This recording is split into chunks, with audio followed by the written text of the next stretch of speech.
Shalom Aleichem. Peace to you all. We've had a lot of loss in the community in the last weeks, and my reflection on Parshat Vayeshev is colored by that. This week we begin the Joseph saga. Jacob makes him a coat of many colors.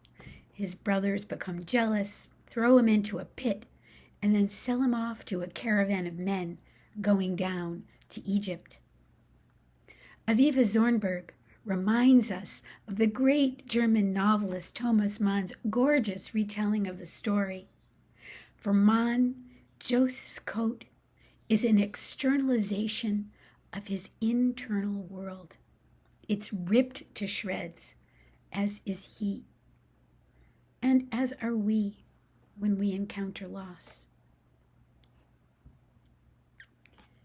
Once in Egypt, settling into service in Potiphar's household, Joseph tries to remember his parts, to put himself back together.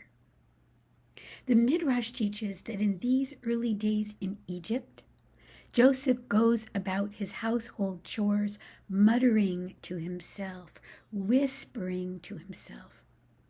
And the Midrash says that he is reminding himself of the Torah that he learned in his father's home, in a strenuous attempt to remember, to put himself back together, to hold God close after the trauma of his loss. And small miracles begin to occur. When his master asks Joseph for boiling water, Joseph goes to the well and brings back water that's already boiling. Potiphar thinks he's been muttering incantations.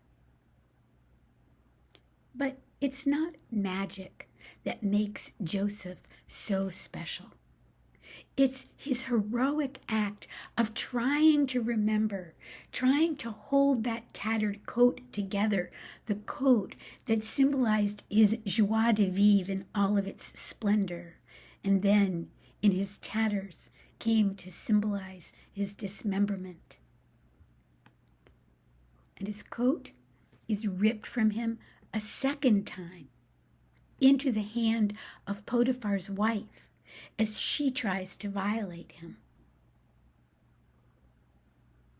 He will be forgotten again in prison as in the pit, losing his coat twice, forgotten twice. Life turns and turns again, because eventually, ultimately, Joseph does put himself back together. He does regain his dignity. He does reunite his family so that Israel can become a nation.